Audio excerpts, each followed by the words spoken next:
Okay. Okay. So hello, everyone. Welcome to the Academia to Industry Transition series by Sci-ROI. So here we talk to scientists who have returned to India after having worked abroad and successfully transitioned to industry in India. So it's an endeavor to understand the challenges faced in the process and how they overcame it, and also just to explore the opportunities available in India. So I'm Richa, and I'm joined by my colleague from Sci-ROI, Priya, who's pursuing Ph.D. From Germany herself. So today we have our guest, Dr. Deeksha Bhartiya, with us. She has a research experience of over a decade in genome informatics. She has expertise in analyzing and interpreting next-generation sequencing datasets. So Dr. Bhartiya completed her PhD from Institute of Genomics and Integrative Biology, or IDIB, Delhi. After that, she pursued post-doctorate at Karolinska Institute, Sweden. So after having more than 25 publications under her belt, Dr. Bhartiya decided to return to India and have her own startup. She founded Genomiki Solutions, providing services from whole genome assembly to transcriptome data analysis. So I welcome you, Dr. Bhartiya. And so I'll start. And I'll just start with the basic question. Can you tell us a little bit about your journey in science from undergrad days to PhD? First of all, thank you, Richa and Priya and Sci-ROI for giving me this opportunity to share my experiences here. Okay, so like every other student who has taken science in 11th and 12th, my parents' wish was that I should become a doctor. Every other biology student in India, who, especially from North India, who has taken biology. So I was an MBBS aspirant. I could not get through it. That time I was very sad about it, but eventually I realized that good I was not there, because now now those are my clients. So I'm very happy that I could not go through it. Now I'm very happy about it. So I had done a bachelor's in life sciences from my hometown, Bharatpur, Rajasthan. And then I have done master's in bioinformatics from Vanasthali Vidyapeeth. And that's where my journey in bioinformatics actually started. It was one of the first batches of bioinformatics in master's in bioinformatics in India. It was 2006, 2008. And after I completed my master's, in fact, before my results were out, I applied for an interview with IGIB. I traveled. It was a very funny experience. If you have time, I can share that also.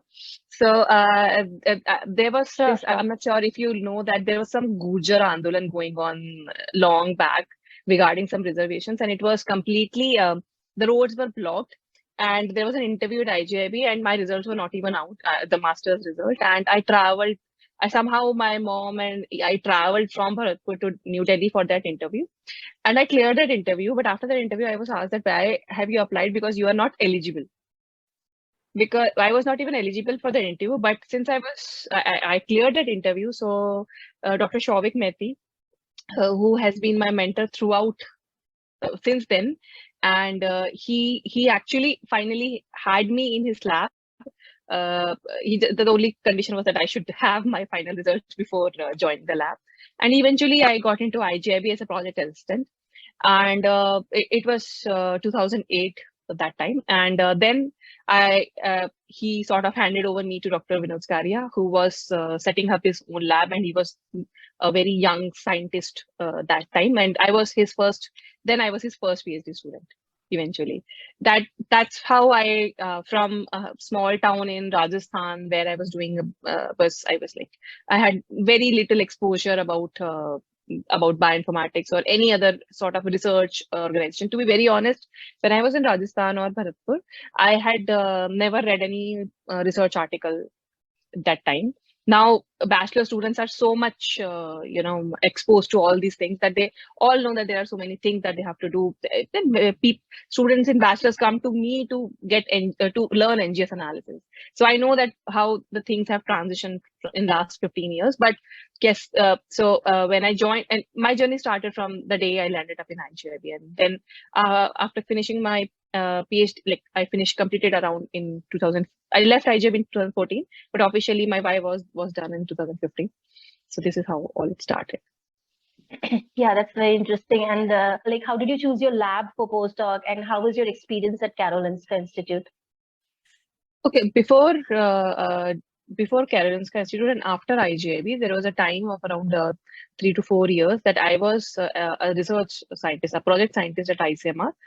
So there was an institute called NICPR, National Institute of Cancer Prevention and Research in Noida. I joined here as one of the first genomic scientists. So the project was not in exactly genomics, but yeah. So I was one of the first one to have genomics getting done here, and it was a very good experience over here because I got to work with a lot of doctors. So ICMR has a lot of doctors as well in the institutes.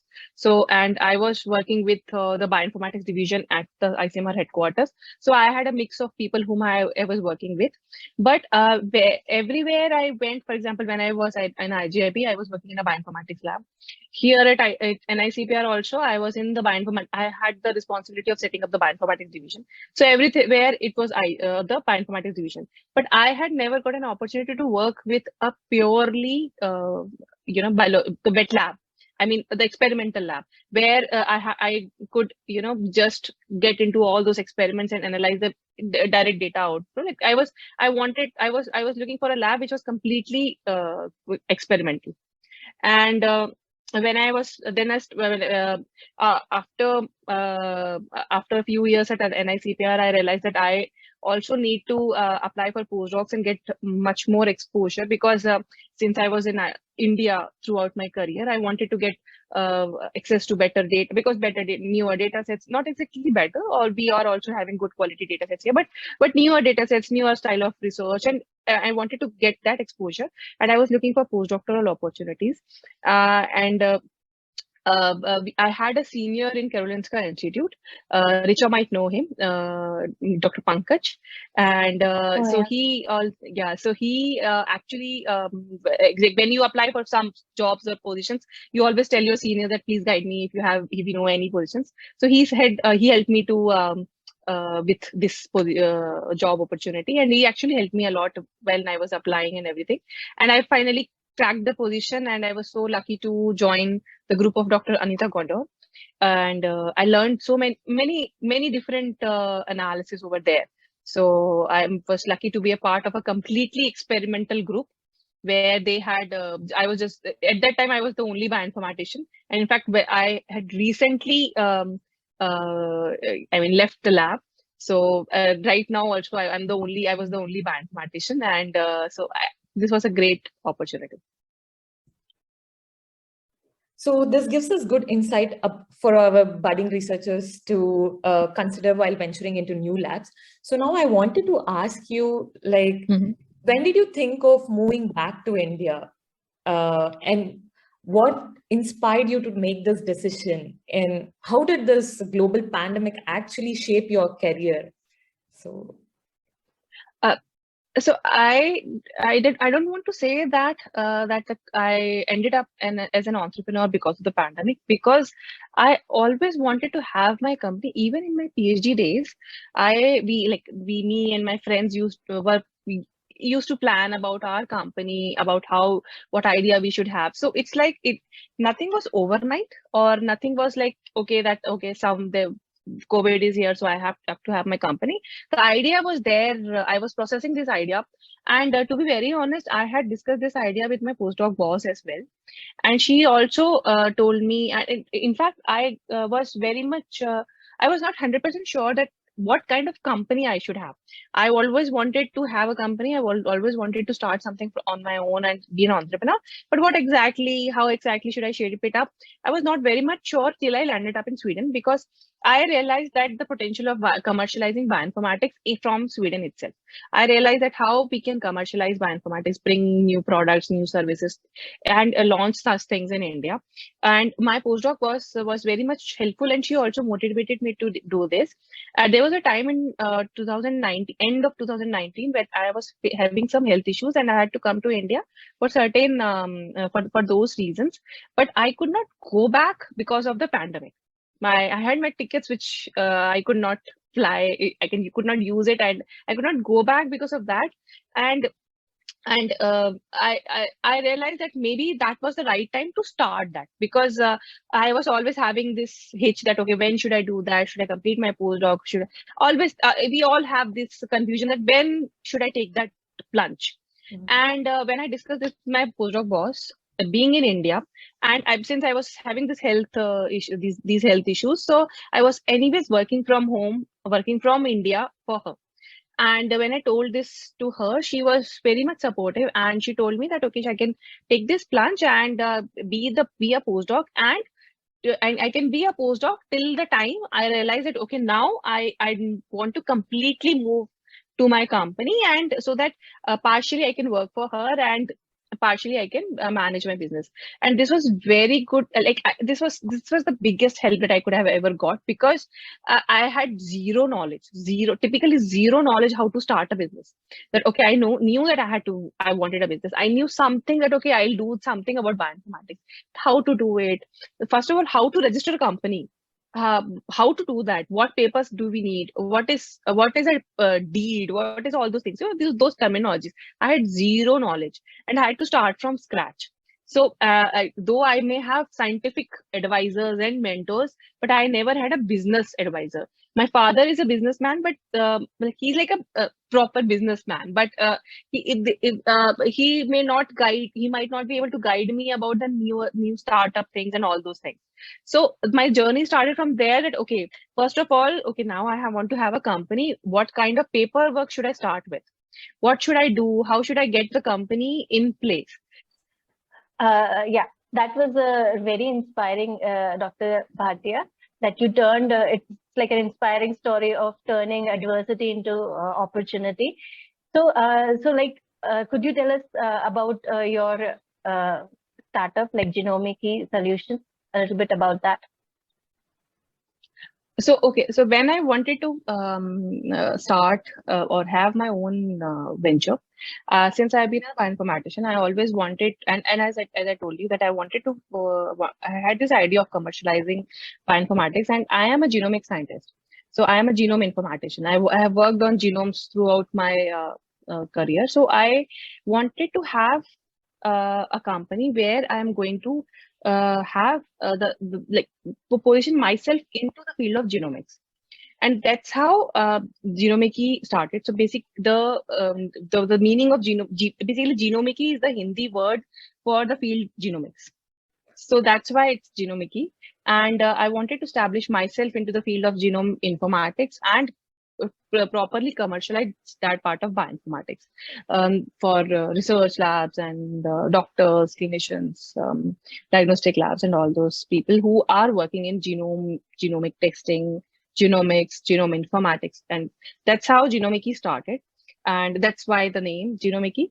And we are providing services. We are planning to build various solutions for genomic analysis.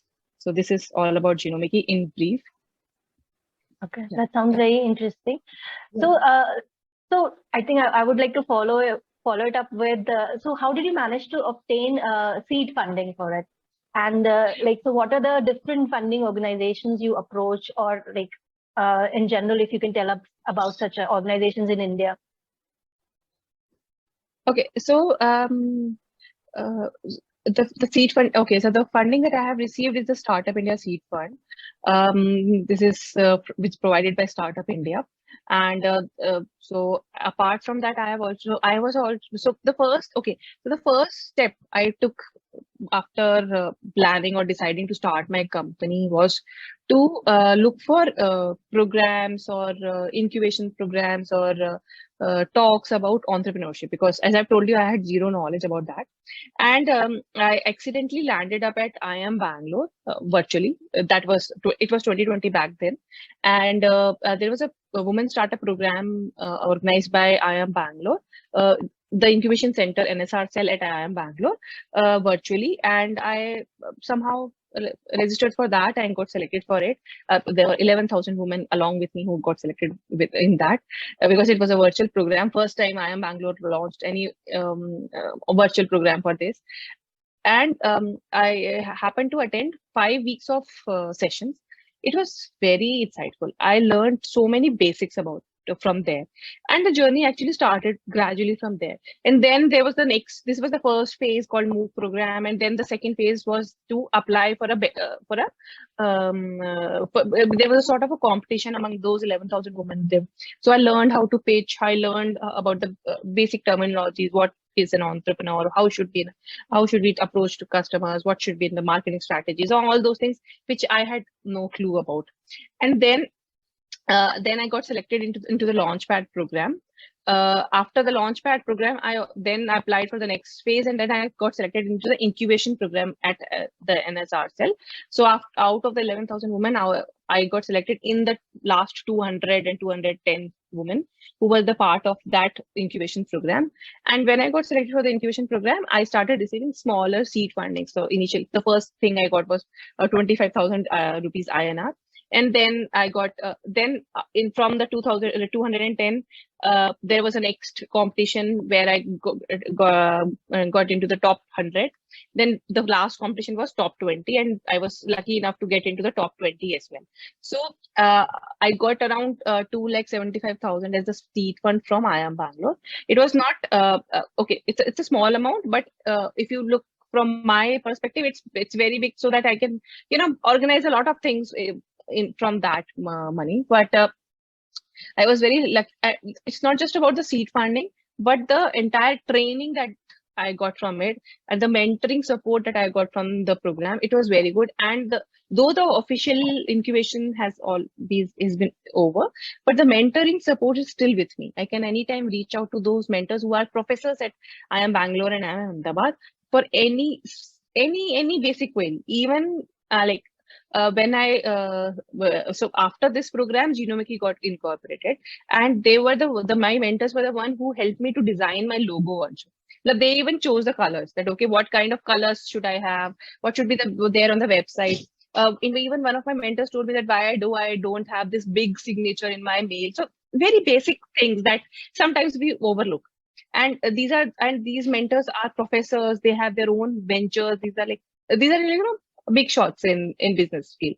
And so this is how this started. And after this, I also I virtually got incubated at Institute of Life Sciences at Bhubaneswar. It's a DVT Bionest Bioincubator.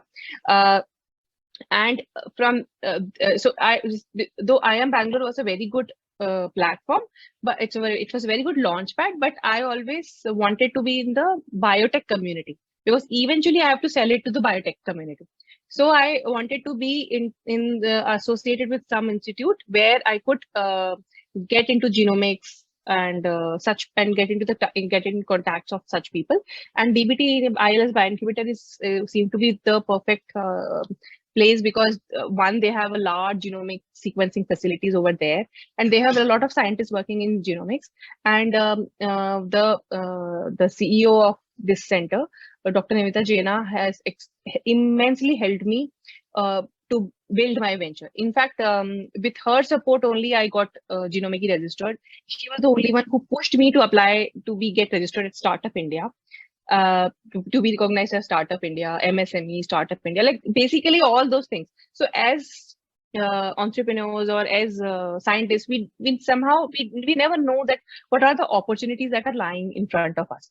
So we always have to be in the network, or in connections or association. So association is a better word, to association of these people who are aware of such opportunities, that yes, these opportunities are available. And then of course we have to apply and go through the process. But to be very frank, to be very honest, I never knew that these opportunities existed. But now I know that, okay, these are the new upcoming funding opportunities. So after being recognized as Startup India, I applied for seed funding. I got the seed funding. And so basically, and then there are funding opportunities provided by BIRAC, especially because I am sort of in an ideation stage. There are different funding opportunities if you are in ideation stage, product development stage, or you have to scale up. So scaling up stage, there are different opportunities. So at every stage, there are different opportunities. So far, I have taken equity-free government grants. I'm planning to apply for the BIRAC's big grant as well. But there are a lot of grants or there are a lot of funding opportunities made available by government, which have very limited equities as well. We have to share very limited equity, and these are just the government grants. And if you, in fact, if I'm telling, because I am from the biotech background, so in fact, BIRAC has launched a program called BioAngels, where you'll see all the different funding opportunities available, and there are so many other funding by Nidhi, Meeti.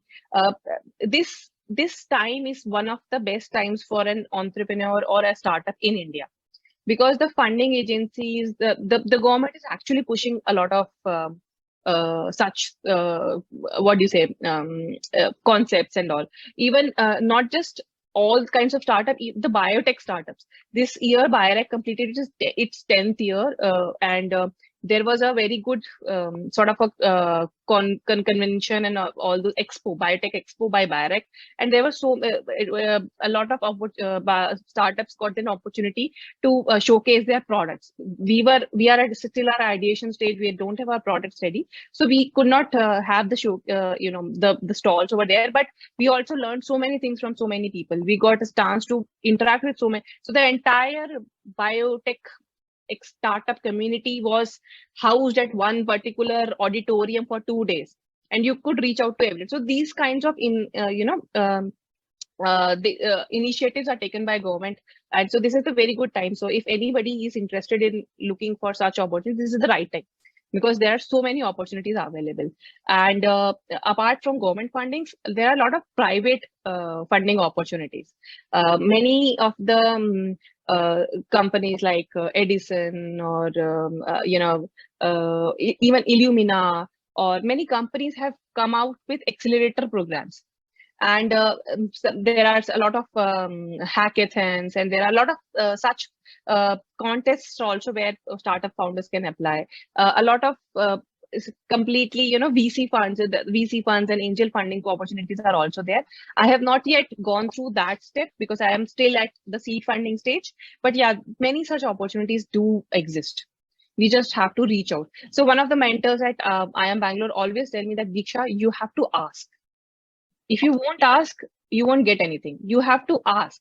If you'll ask that, okay, I need funding, you'll get it. But you have to know that what you need.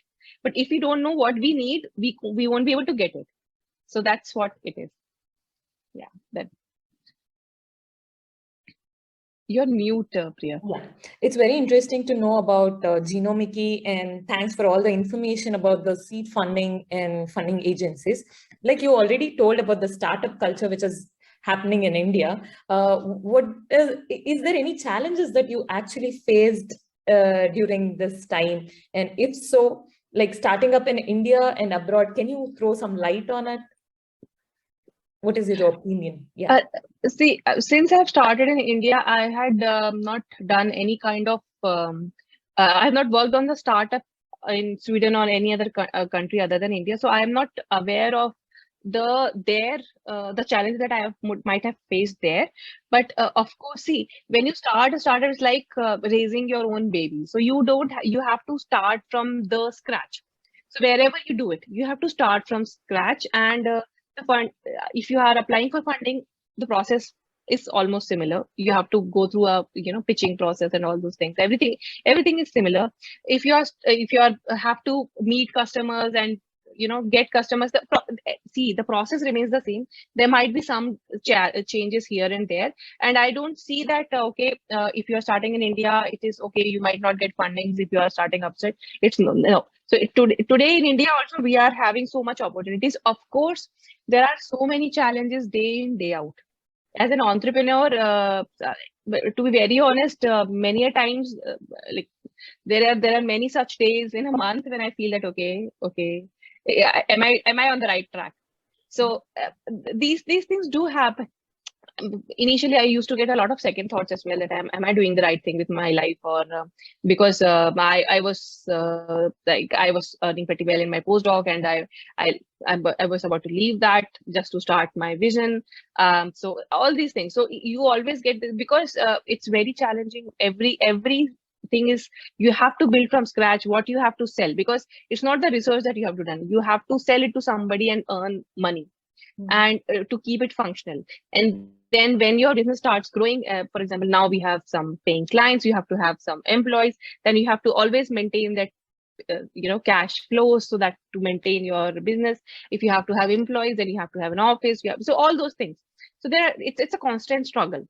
And once the company becomes self-sustainable, you have to have that constant struggle. And even after that, because then you have to scale up, you have to accelerate. So all those things. So I don't say that it's very easy. It's not at all. Like I have been. I'm still struggling. I don't say that I have reached where I want myself to go. Like I still have long way to go, but. Yes, I'm not sure whether my company will be successful. Maybe 5 years. It's too early to say that, because my Genomiki Solutions is not even a year old so far. So it's too early to say that. But yeah,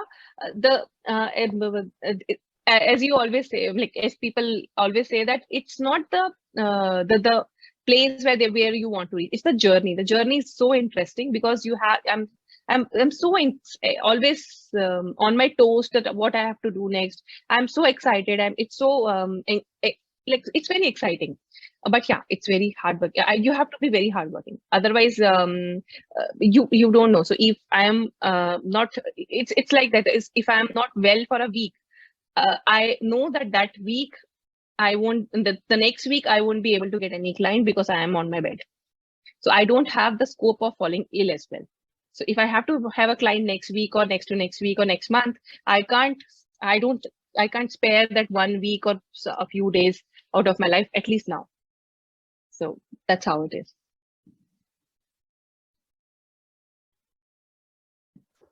Thank you. Yeah, it seems very insightful. And so you said that you have some doubts here and there. Why did you get into this startup? Or it is very obvious that we get these doubts. So how do you overcome it? I mean, anything that makes you overcome it? I'm very fortunate to have a very supportive family. So my family has been my pillar all throughout. Even when you have to have a company registered in India, you have to have a second director. You can't have just one person company. You can have a one person company, but I wanted to have a private limited company. So there are different types of companies that you can form. Now I know everything about it. So initially I didn't know anything about it.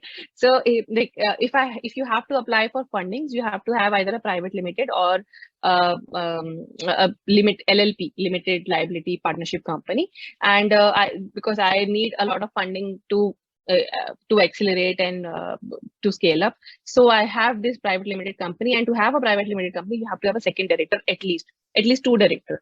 So the second director is my mom.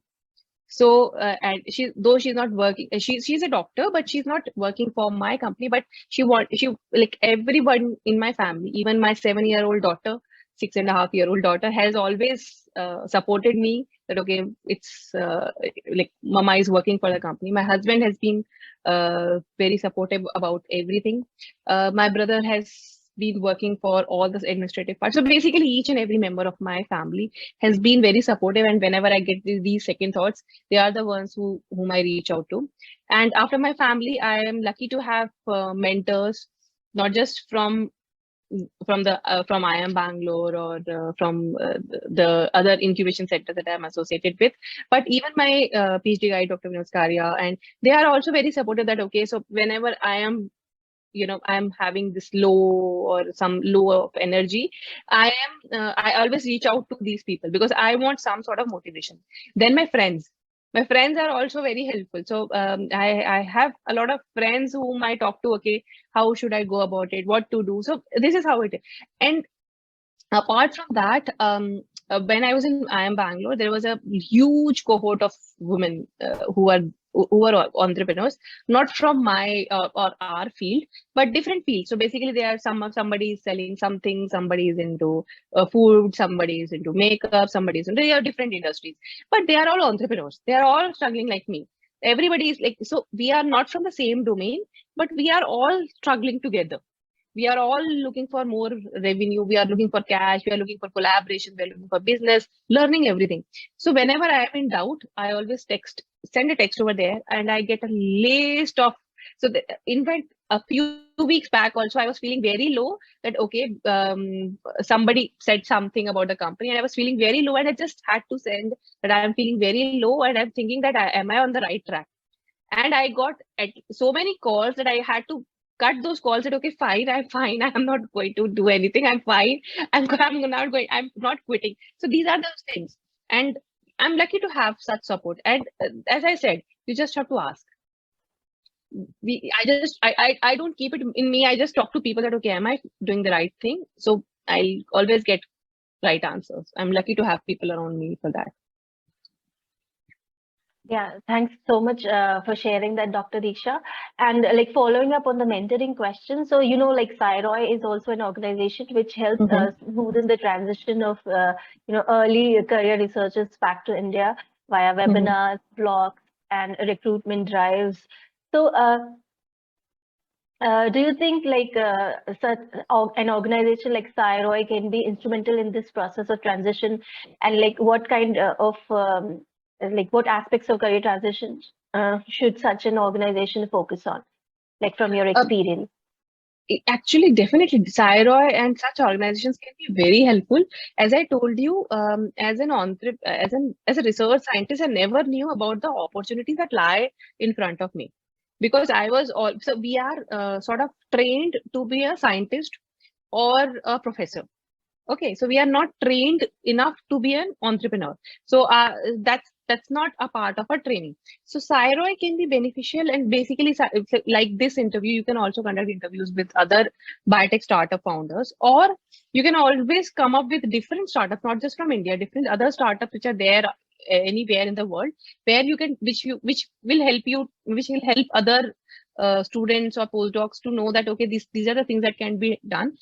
Most importantly, you can also showcase about the funding opportunities in India or abroad, so that people, because this is the first thing that any entrepreneur will need. Money is the first thing that any entrepreneur will need, and other such opportunities and such organizations, because we actually don't have such many things are not there at one place. Sci-ROI can be very instrumental if you'll be able to bring the biotech opportunities in entrepreneurship at one particular place. I myself will really look forward to it.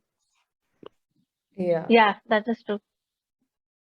And like you were saying about the skills and techniques being learned, in this week, I want to ask what skills and training that you acquired working at the lab or in the bench was useful for your entrepreneurial journey?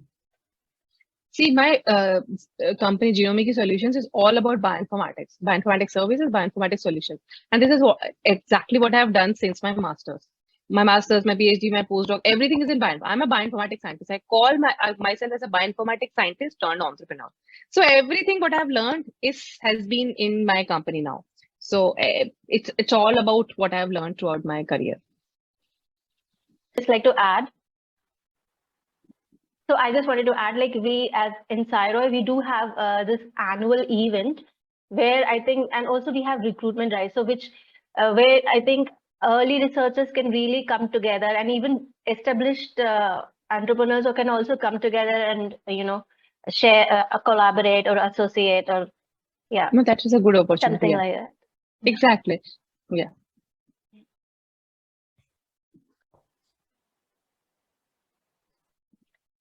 Yeah, thanks so much for sharing, Dr. Bhatia. So now I would like to ask you, like, what are your plans for Genomiki, and like, how do you see yourself in future with it? So presently, what Genomiki is doing is that we are providing bioinformatics analysis services for big biological data sets, including the next generation sequencing data sets. So to research scholars and diagnostic labs. I envision myself, or not myself, Genomiki has to build solutions for basically automated solutions for bioinformatics analysis, because as you know that genomic testing is going to scale up in future, and genomics is going to be the future of healthcare. And if we want to scale up the analysis solutions and bring better insights for the patients and such outcomes, we need to have an automated solutions. So this is what I'm planning for Genomiki, that we build solutions, make automated analysis platforms. And this is one of the major reasons that we are providing services to such people right at this point, so that we can also understand their current pain points, and what is there in the future, and where all we need to actually build in, or where is the requirement of building of such solutions, where it might be possible that I think that there is a requirement, but the person who actually needs it, the clinicians and the labs, they might not actually need that solution. So that's why we are reaching out to them to understand. So kind of market research, we are doing an extensive market research to understand the pain points, and this is where I find that we'll be providing such solutions, and we'll be building our niche in various genomic solutions, in genome informatics solutions in the future. Okay. Yeah. From my end, it is like, I have to ask you, what do you think are the skills that the PhD students have to transit into entrepreneurial journey? So I don't think that you need any specific skill. So see, if you have to sell a pen to someone, you don't really need to have any skill. And if you have to sell your product to it, it's the same skill that as you will sell your pen. So basically, it's not any specific skill that you need to have it, but it's basically perseverance that you have. What you if you are plan, because as I told you, it's like raising a baby. So if you have to raise a baby, you have to you can't just sort of give birth to a baby and then just leave it as it. So you have to uh, go through all the different stages. There's a stage when the kid doesn't need you anymore, but you can't just leave the kid. You know that the kid thinks that the kid doesn't need you, but you have to be there around, figure it out, and all those things. It's completely like raising a baby, because you have to give form a company, nurture it so that it becomes self-sustainable. Genomic is not yet self-sustainable, but we have to reach to that point. And once it becomes self-sustainable, we have to grow it and make it adult, and then we have to so it's like going to be a long process. So it's so the first thing that I think that anybody should have is perseverance, and vision is most important. That what you want to build, actually, if it's not going to be a small thing, it has to be a big vision. So we have to have a bigger vision, and of course smaller stories associated with it here and there. So and of course PhD students are very hardworking. So if you are a PhD student, you are definitely hardworking, so that always pays off. And yeah, that's I think that's it. And it's not that okay, you have to have this PhD, or and I don't say that of course I followed what I have been doing in my career previously. So I have chosen bioinformatics as my for my company, but it's not that you are a PhD student, you have to be into the biotech community only. You can do anything. If you want to be an entrepreneur, you can do anything, you can sell anything.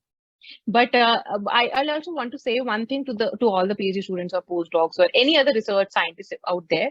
That this was the first lecture that I attended at IIM Bangalore. The head of that department said one line that stuck up here, that it was that if you want to start your business, start it now.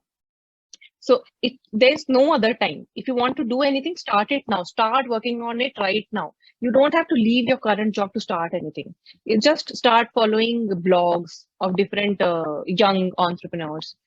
So on my Instagram, I don't follow any other thing, but like people like Ankur Warikoo or the Sharks and all those things. So start following such people, because it's like that. If whosoever you will follow, you will develop that mentality gradually. Of course, I did after all this, after being an entrepreneur. After becoming an entrepreneur, I started doing this. But if you are thinking that if you want to become an entrepreneur, you can start doing it right now. Start working on it right now. Maybe you don't have to leave your you don't have to leave your PhD. You can build something during your PhD as well. So, but start following such things. Post on LinkedIn or something like that, so that you get this thing, and start attending talks on how to build a business. These are very simple talks. Just give 1 hour per month during your PhD. That will be more than enough. That will be more than enough if you plan to do something on your own after your PhD. That's it. And I just have one question. So, like, yes. How long do you think that your startup, or like how long does it take to get into the product development stage, or like that adulting stage, as you mentioned earlier? It's different for every so see, it's different for every other startup.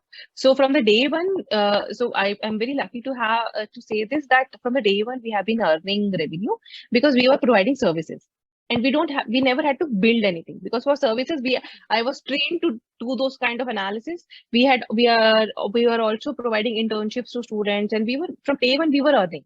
So we were sort of not exactly profitable in terms of revenue, but yeah, because we were having a lot of other expenditures as well. But yeah, we were earning, so we were not dependent on external funding quite a lot. But if you are, for example, if you are, let's say, my products are informatics products. But if somebody has to build a physical product, somebody is into vaccine development, or if somebody is into some let's say kit development, or so depending on the product, the product development cycle will change accordingly. For example, BioRack gives us 18 months to come up to the MVP, the minimum viable product stage.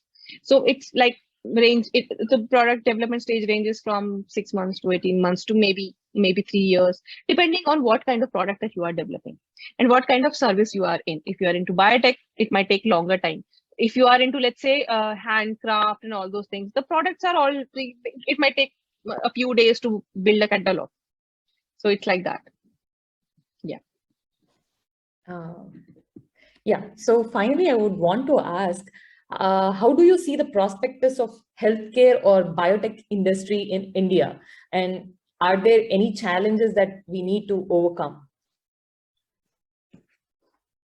See, in India and Indian people are becoming more and more aware of the available opportunities and available platforms and, all those things. It's just that most of the population in India is not able to afford the bigger or the expensive tests. So that is one thing that entire this community is working on, that how to make, because maximum population is not able to afford the costlier test. Only the metro cities or people, we all know about it. So the major challenge or the roadblock lies in making the such tests affordable. So once these tests are affordable, more and more people are going to take those tests. So because of COVID or because of this pandemic, everybody knows that there is something called genome sequencing. There's something where something called genome and something called variant. Everybody now knows about it. So this is, but I should not call it like the good part, but yeah, everybody is now aware that such things do exist. And if these things these things exist in COVID, these can also help them for other illness or other abnormalities in, for example, fetal abilities or any other detections, any other, all those things. So they are aware that such things do happen. Even a simple person living in a village might know that there is something called variant in COVID. So everybody knows about it. The entire world now knows about it. So this is how it is. So I don't think there's a problem with that. Of course, we need to have better awareness, but affordability, I think, is the most important roadblock that our community might face if you are coming up with such solutions.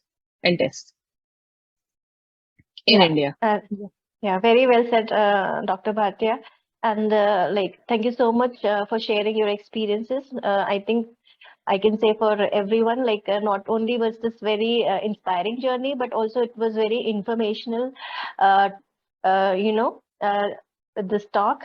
So I would like to thank you on behalf of Sci-ROI for taking out time for this. And I'm sure the young researchers who aspire to have their own entrepreneurial journey would have also learned so much from this talk. Thank you so much. Thank you. And it was my pleasure to talk about my journey. And I know that there are so much opportunities, especially in biotech. So many, what do you say, pain points there out in the community. People are looking for many solutions. We researchers should come up with innovative solutions, innovative products, services, and we should pay back our community, because we are it's because of this community that we are getting the scholarships, because it's the taxman, the taxes from the taxpayers that we are getting scholarships, and we are earning scholarships, and we are getting PhDs in India. But this is the best opportunity to pay something back, that we can build products, agri products or bio products or vaccines. So there's so much opportunities only in the biotech field. And then if you are going out of it, the world is all yours. So there's so many opportunities available. And as I have said, the time is right now. If you want to do something, start doing something right now. Yeah, very well. I couldn't agree more. Yeah. Yeah. Thank you. Thank you for this. Yeah. Thank you, Dr. Deeksha Bhartiya.